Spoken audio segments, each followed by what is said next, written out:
I like the shoes for it. Like, Thanks. Yeah, I think cool. I like the coolers too. That's it. yeah, the colors What up was too. it today? Yeah. So how excited are you for your first Big Ten tournament to kind of go out and wrestle in as deep of a field as it is to wrestle at Big Tens? It's definitely a lot more of a tournament than I've been used to. Pac-12 is only one day, so Big Ten's a lot bigger of a tournament. But I'm really excited to get to wrestle better opponents a lot earlier in the year, so a couple weeks earlier. But it's exciting. My first time at it, so I don't know what to expect, but just going in with the same mindset. So it's good stuff.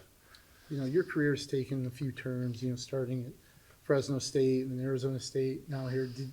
Did you ever think this is where your last postseason would kind of emanate from and what you would be facing?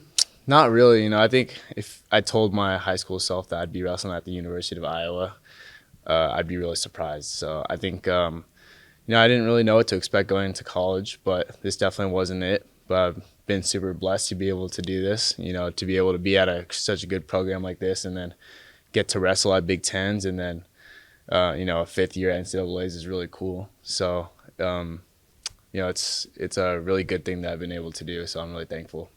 So you wrestled for different people like Troy, Steiner, and then Zeke, Yep. and now the Brands brothers. How do you kind of balance the challenges of different approaches and then kind of what's universal, from all three? Yeah, it's been wrestling for as long as I have. It's been a real experience getting to know a lot of coaches and then getting used to a lot of coaching styles. And wrestling is a lot of things that are just kind of fundamental. So I think I picked up on a lot of those fundamental things. And then just a little more finer details I get to pick from each coach. So it's been a great learning experience. Not everyone gets to, get with as many coaches as I have. So it's been really cool. But really interesting to learn from a lot of different styles too. I've had a lot of different wrestling styles coach me, so it's been pretty cool. Did it take you a while to adjust here, or was it a pretty quick adjustment? It's I always like to think of myself like a chameleon. If you drop me anywhere, I'll fit in. Mm-hmm. So I think, of course, it took a little bit, maybe a couple of weeks for me to get used to the place. But you could put me in Antarctica, I'd be just fine there. So yeah. Have you found favorite spots here then since I think it's in the summer, right? Yeah. Have you found any hot spots that you like to go to? Hot spots, man. Pops Barbecue needs to give me an NIL deal. For real. I love Pops. A bunch of other places too, but yeah, moving to a new place is cool. A lot of new learning experiences. Lots of cool spots. Trying to find the spots to go. That's a part of moving somewhere new. But Iowa City has treated me pretty well. How would you describe the Iowa experience over this last year and what you've learned about the wrestling community here and just how you would kind of overall describe your time? I think it's just a culture of excellence and high-level wrestling. I'm from California and the West Coast, so it's more football, basketball over there. And you come here and everyone knows you. Everyone loves wrestling. Wrestling is the sport. It's not a guy just plays football and that's just it. The kids are wrestling here, so it's really cool to see. That experience has been mind-blowing. I walk in an arena, and I've never seen that many people, show up for a wrestling team, like just us, So it's been super cool. If you're a fan of wrestling, you need to get out here and, watch an Iowa wrestling duel. So I'm fortunate to get my family out here, get my friends out here, watch that stuff. But wrestling is crazy out here, and I love it.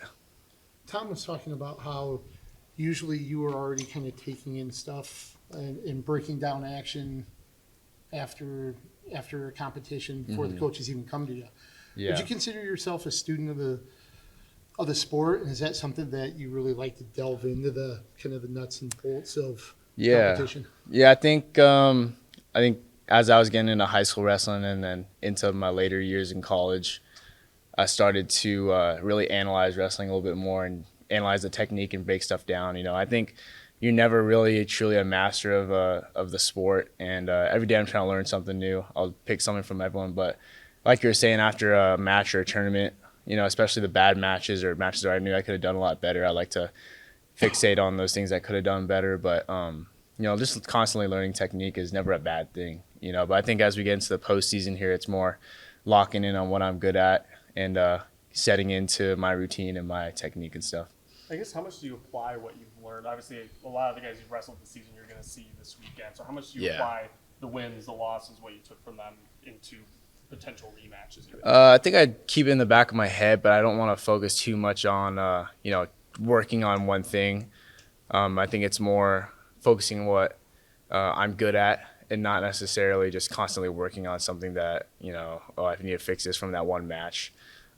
Those things come into play a little bit. It's good to know. It's good to have in the back of your head, but focusing on what I'm good at, like I said, is the primary objective.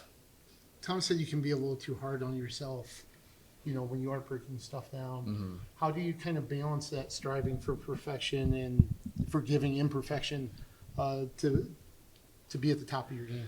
Yeah, I think sometimes I need to smell flowers a little bit more, kind of appreciate where I am and recognize I'm a good wrestler and I'm doing a lot better than I give myself credit for. But being hard on yourself is part of the game, is part of getting better. But I think like you're saying, it's required that you need to pat yourself on the back a little bit, give yourself that confidence that you're doing good, and you're going to be doing better. So, well, thanks Appreciate guys. it. Thanks, Kyle. Thank you. Good luck. Thanks. Thanks, Kyle. Thanks.